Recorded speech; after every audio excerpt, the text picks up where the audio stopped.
Bote a boca no trombone. Entrevista. Olha, vamos falar aqui no programa hoje a respeito de um assunto importante, que é a questão regional. Você sabe que o governo Raimundo Colombo, né, ele substituiu as secretarias de desenvolvimento regionais por agências regionais de desenvolvimento.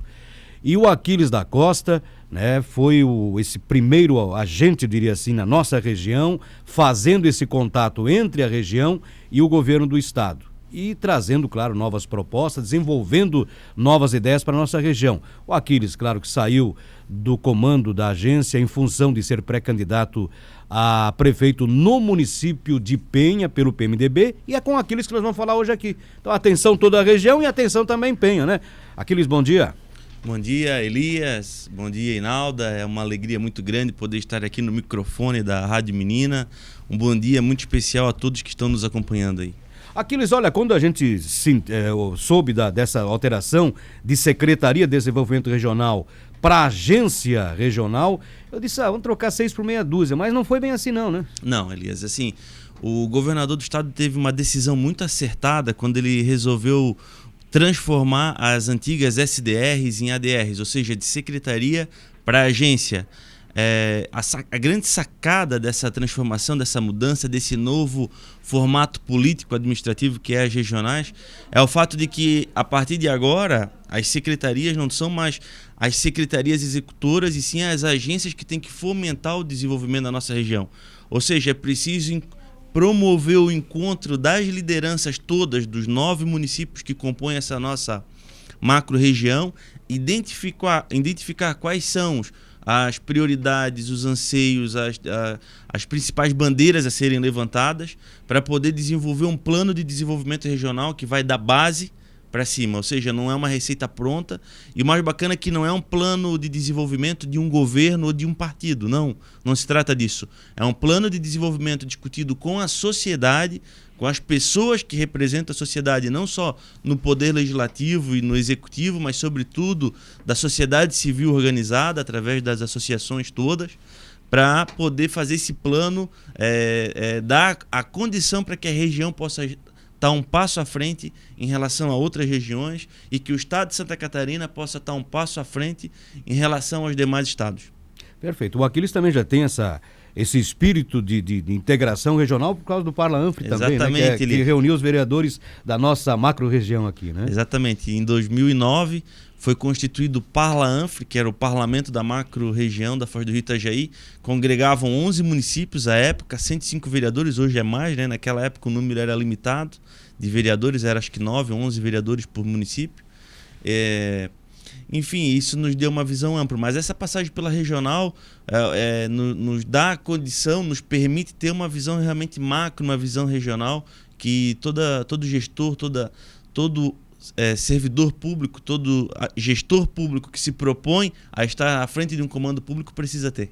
E precisa, né? Hoje é inconcebível, por exemplo, você falar de turismo e não falar de Penha, não falar do Beto Carreiro, né? Não falar de Balneário Camboriú, não falar de Bombinhas, não falar do Porto de Itajaí, de Navegantes, Balneário Pissarras, Porto Belo, Itapema. Eu acho que não existe, né, como diferenciar um município de outro, é tudo integrado. As nossas cidades, elas são muito corrimãs, né? O homem quis geograficamente dividir, criar fronteiras imaginárias, mas, por exemplo, quem está em Pissarras e no município de Penha, Navegantes, não sabe onde fica a divisa, né? Quem está em Itajaí, passou o Morro da Brava para vir para Balneário, não sabe exatamente onde que fica. Então, as cidades são irmãs e é preciso ter essa percepção dos gestores públicos todos, dos executivos, dos parlamentares, começar a perceber e entender a nossa região como uma grande região metropolitana. Uma região que se desenvolve com qualidade. Existem algumas vocações que nós precisamos explorar ainda mais. A questão logística, que essa nossa região se apresenta na frente de qualquer uma outra no estado, e não sei se uma das mais importantes do sul do país. Então são algumas percepções que o gestor público precisa ter de acordo com aquilo que ele se propõe a fazer, que é, sobretudo, poder promover o bem comum, a qualidade de vida, a justiça social, mas é preciso ter essas percepções para poder explorar isso com mais qualidade. Perfeito. Agora a gente sabe também que você ficou quase 8 meses à frente da Agência de Desenvolvimento Regional, chegou a época da desincompatibilização, aí foi chamado para a capital, o governador disse: fica lá, vamos ficar trabalhando, tá legal, tá jóia, mas você disse não, tá na hora de eu pensar na minha cidade, no meu município. Exatamente, eu fui, né, Elias, vereador, você mesmo falou aí, na legislatura 2009 a 2012, foi um mandato extremamente atuante, nós empreendemos mais de 500 iniciativas na cidade de Penha. Em 2012 concorri ao cargo a prefeito, no cargo executivo, né, na majoritária. O resultado da campanha não foi a vitória na urna, mas foi uma vitória política. Nós chegamos muito próximo, a diferença atingimos, mesmo enfrentando o governo, a máquina pública na reeleição, conseguimos atingir 48% dos votos. E nós temos essa projeção, essa grande missão para a cidade de Penha, uma cidade que precisa, acima de tudo, ter uma gestão que possa fazer ela alavancar, fazer crescer, fazer o município dar uma dinamizada, né? Nós temos muitos pontos favoráveis na cidade que também não são explorados. Enfim, mas o governador realmente, quando deu essa oportunidade, nos deixou numa condição favorável, com uma visão mais regionalizada e com uma experiência extremamente importante, e ele pessoalmente fez o apelo para que eu continuasse na gestão. Eu digo, tem uma pessoa muito importante que esteve comigo o tempo todo na regional, que é o Gaspar Laus, que foi meu jurídico, que vai assumir com maestria esse comando da regional e está fazendo com excelência. Quero mandar um abraço para o nosso secretário Gaspar e para toda a equipe da regional que está nos ouvindo. Enfim, mas eu fiquei muito feliz e satisfeito de poder realmente ter essa experiência e as palavras do governador no sentido de reconhecer isso numa reunião de colegiado, de poder explanar o quanto foi importante, porque não foi só assumir um comando de uma regional. Nós tomamos algumas medidas muito importantes na gestão que refletiu não só na nossa regional, mas de maneira muito positiva no estado de Santa Catarina, que foi um exemplo a ser seguido. Por exemplo, nós começamos com economias nos pequenos detalhes. Às vezes, Elias, parece até besteira falar, mas não é a economia de centavos, por exemplo, de uma cópia, de um xerox ou de uma garrafa de café. Não se trata disso, mas é pela postura, sabe? Então, uma coisa que nós tínhamos na regional era a emissão de cópia colorida, que custa para o Estado 80 centavos, e a preto e branco 8. São 72 centavos de economia. Mas isso não significa muito. Significa, quer ver? Nós mudamos do automático, tiramos do automático, botamos no preto e branco, e para emitir uma cópia colorida precisa de uma senha. Enfim, no primeiro trimestre de 2015, relacionado com o primeiro trimestre de 2016, nós tivemos uma economia de R$8 mil. E aí nós promovemos economia em diárias, economia na questão dos pequenos gastos de consumo, como energia elétrica, às vezes o ar-condicionado que ficava ligado, a lâmpada que ficava ligada no final do expediente. Foi coisas que a gente foi incorporando no dia a dia, como é importante economizar nos pequenos gestos, e isso deu um resultado muito positivo. Nós conseguimos economia em contratos de manutenção de serviços. Por exemplo, na regional são 42 unidades escolares. Cada uma dessas unidades escolar demanda de serviço de pintura, pequenos reparos, elétrica, hidráulica, enfim, essas atividades de manutenção que é preciso ter em qualquer unidade. Além disso, de roçada também. Nós conseguimos chamar as pessoas que prestam esses serviços para poder fazer uma economia no dia a dia da regional. Um dos contratos que assim, é um exemplo, e eu sempre gosto de destacar, é o contrato que o Estado tem com um galpão que fica na rodovia BR-470, que é responsável por armazenar todos os bens inservíveis. Por exemplo, uma carteira, uma cadeira, depois que quebra, ela é um patrimônio público, não pode ir para o lixo, ela precisa ser armazenada para depois ser dado destino legal para ela. Tem que baixar o patrimônio e aí fazer um leilão ou até mesmo uma doação. e fica no armazém. Esse armazém ele tem duas fases. Uma para estocar esses materiais inservíveis e outro é para fazer a parte logística de merenda, de material escolar, livros didáticos, que vem da GERED, que vem da SED, que é a Secretaria de Educação do Estado, para a GERED. E fica ali nesse armazém. Então tem um caminhão que faz toda essa logística, vai buscar os materiais inservíveis e levar os materiais novos, como materiais escolares e merenda e tudo mais. O custo desses dois galpões que ficam na rodovia 470 para o Estado era de 35 mil mês. Nós chamamos o proprietário do galpão, o Gaspar Lau estava junto, e mostramos para ele a realidade que o Brasil está enfrentando com esse problema da crise, uma crise política, mas acima de tudo é uma crise financeira também, que assola o nosso país e reflete no estado de Santa Catarina, reflete nos nossos municípios aqui da região também. E falamos para ele que nós ia absorver esse serviço na regional, nós mesmo ia procurar um galpão, porque o custo estava muito alto. Nós conseguimos uma economia de 13 mil mês. Opa. São 156 mil no ano. Então, nas revisões dos contratos, nós tivemos uma economia enorme. Nós fizemos um contrato com a secretaria, através do Complexo da Caianduba e do Presídio Feminino aqui de Itajaí, com a secretaria da ADA, que é de Justiça e Cidadania, para utilizar na manutenção dos pequenos reparos e das roçadas a mão de obra dos detentos.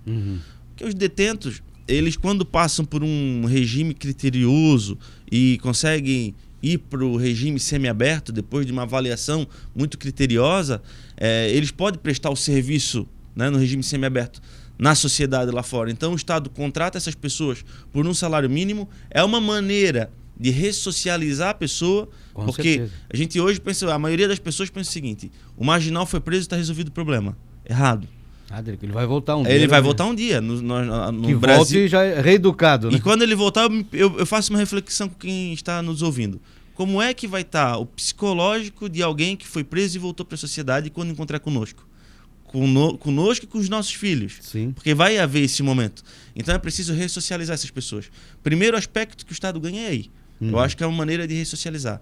Depois, é muito mais barato contratar um preso do que contratar uma empresa. Sim. Então, se nós temos lá uma despesa média para roçada e manutenção de pequenos reparos de 50 mil mês, se nós montar uma equipe com 10 detentos, que vai custar um salário mínimo, nós estamos falando de 10 salário mínimo. Está em torno de 8 mil, ou seja, uma economia de quase 40 mil reais por mês para o Estado. Então são nessas atitudes e nesses gestos que tu consegue mostrar para a sociedade a importância do recurso público. Sabe, a responsabilidade com cada centavo público que é gasto, da maneira que é empregada. Eu me pergunto e reflito comigo mesmo muitas vezes o que é que a sociedade espera nesse momento de crise política dessa nova geração de políticos que vem por aí. Eu estou confiante e cada vez mais convencido de que é o momento de ter de existir na nossa região, no nosso estado de Santa Catarina e no nosso país, cada vez mais gestores que possam estar próximo das pessoas, próximo da sociedade, ter a sensibilidade de ouvir as pessoas, sabe? Não só ouvir, mas poder conduzir os sentimentos. Saber qual é cada anseio, cada dificuldade, cada problema vivenciado na ponta da corda por cada homem, cada mulher, cada jovem, cada idoso, e poder conduzir esses sentimentos e apresentar as respostas que as pessoas precisam ter. Então é disso que eu falo, sabe? É desse modelo de gestão que se precisa ter. E nós fizemos muito isso na regional. Nós tivemos uma gestão, nós conseguimos ter a condição de promover uma gestão mais humana para a regional. Não só nos bastidores, dentro da regional, com os servidores todos, mas fora também. Nós conseguimos aproximar o governo da sociedade através de várias passagens que nós tivemos. Nós montamos um circuito para cada município. Então você vai lá no município de Itapema, por exemplo, tu vai na Câmara de Vereadores, vai no gabinete do prefeito, vai na associação comercial, vai na rádio, que a imprensa é o quarto poder, não só na rádio, mas nas redações de jornais, nos programas televisionados. Enfim, levar o que é essa nova perspectiva da regional, o que isso significa, o que isso importa no dia a dia das pessoas, para que as pessoas possam participar e, ao mesmo tempo, prestando contas daquilo que a regional fazia, daquilo que a regional já fez, já executou e continua executando no dia a dia, que, sem sombra de dúvida, é importante, e digo mais, é mais do que importante, é determinante para o desenvolvimento da nossa região. Agora, falando de pré-candidatura a prefeito de Penha, né, pelo PMDB, as convenções começam a partir do dia 15 de julho, vão até o dia 5. Já está marcada a convenção do PMDB de Penha, a data? Não, ainda não está, porque o PMDB estadual é que determina, mas vai ser ali provavelmente no final de julho. Perfeito. Conversando com outros partidos no município? Sim. A gente tem feito... Veja bem, nós temos um projeto para o município de Penha. Eu sempre digo que é muito difícil a gente conseguir dimensionar para as pessoas o que a gente quer fazer, porque não é algo que dê para comparar com o que a Penha já experimentou. Nós não estamos falando de um modelo de gestão parecido com o que a Penha já viu acontecer, com os gestores que já passaram pela cidade. Não é isso. Nós temos um modelo de gestão extremamente diferente. É um novo formato político-administrativo para a nossa cidade. E aí é difícil você entrar no mérito e fazer uma comparação. Mas esse governo fez isso, aquele governo fez aquele, o outro que já passou. Não se trata disso. É um governo novo. E esse projeto é um projeto que nos enche de orgulho falar lá fora para as pessoas, sempre que a gente tem oportunidade, na promoção do encontro das pessoas. E nós estamos convidando todas as agremiações partidárias que queiram formar uma aliança. Não fazer conchavo político, sabe? Mas uma aliança voltada para o futuro, uma aliança que possa permitir que a nossa cidade cresça com qualidade, que venham junto conosco para nos ajudar a construir isso, pensando num governo mais justo, num governo mais honesto, num governo com mais responsabilidade com os gastos públicos e, acima de tudo, também na governabilidade, na Câmara de Vereadores, conseguir ter uma maioria que possa realmente permitir que a cidade cresça, porque não existe nada pior do que você conseguir a vitória no executivo e ficar com o legislativo amarrado, te puxando para baixo. Legal. Olha, a gente fica feliz também, né? Gostamos, admiramos, amamos, diria Penha, a armação do Itapocorói, a Praia Alegre. A Vermelha tem que dar uma boa recuperada naquela praia também, né?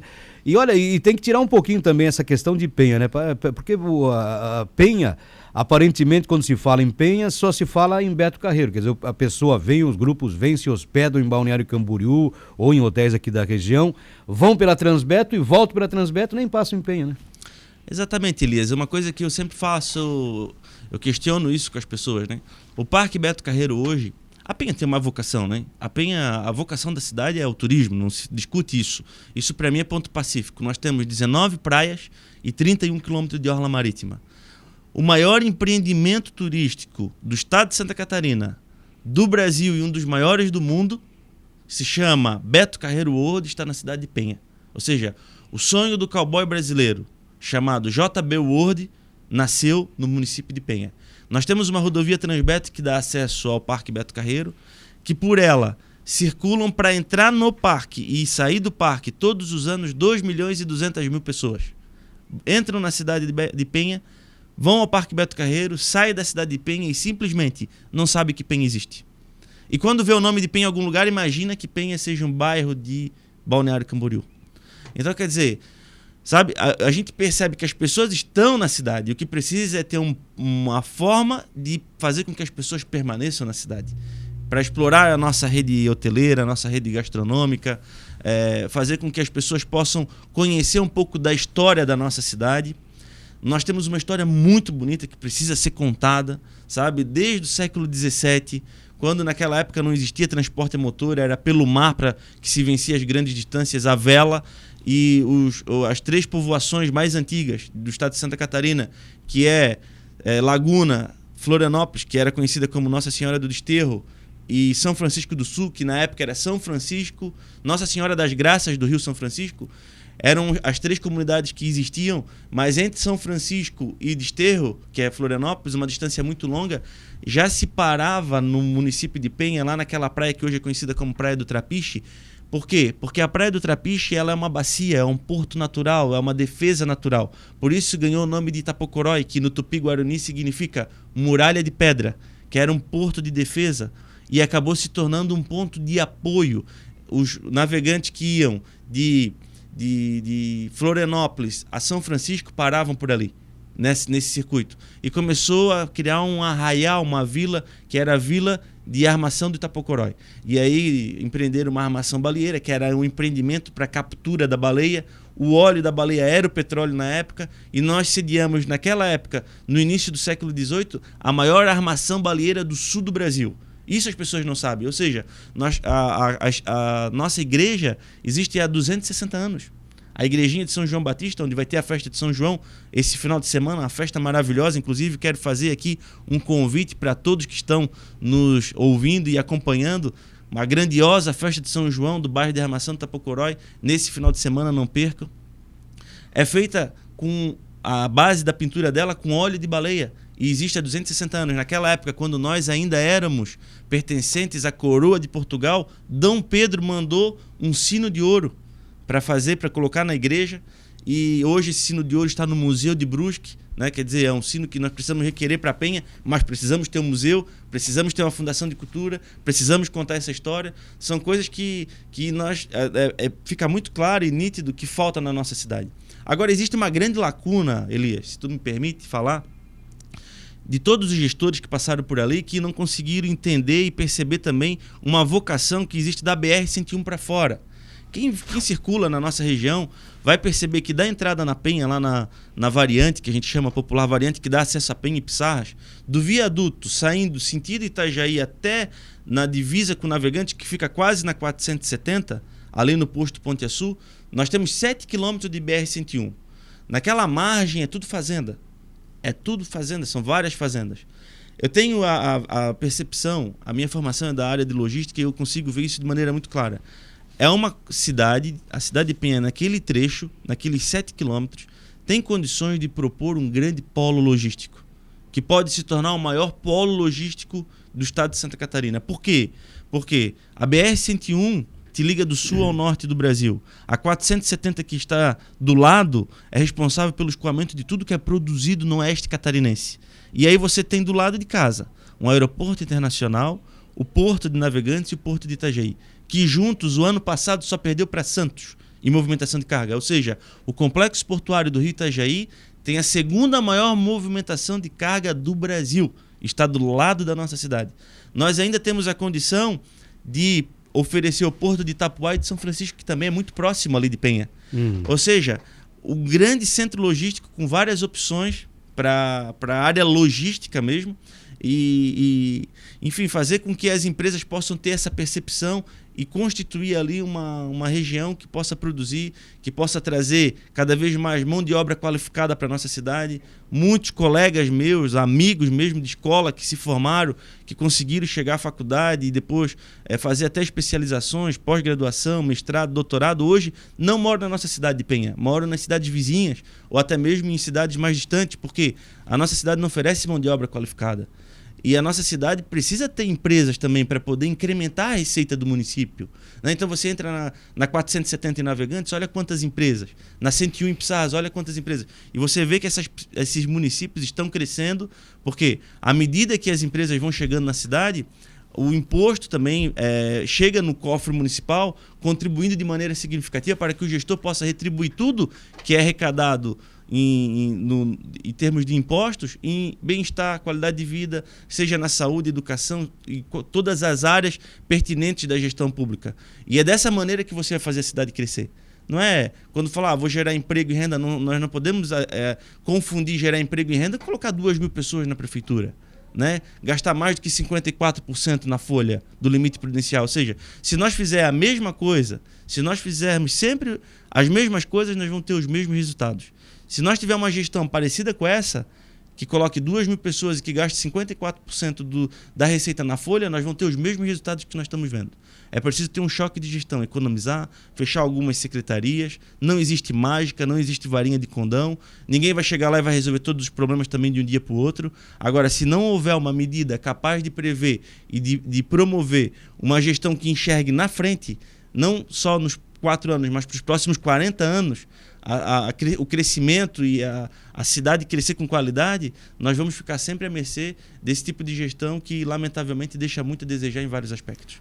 Aquiles da Costa, obrigado pela presença aqui, pela visita, um grande abraço, leve o nosso abraço pro pessoal de Penha e, se Deus quiser, vamos estar lá na Armação, na festa de São João agora no final de semana. Tá certo, muito obrigado, um grande abraço a quem nos acompanha e sempre que precisar estamos às ordens.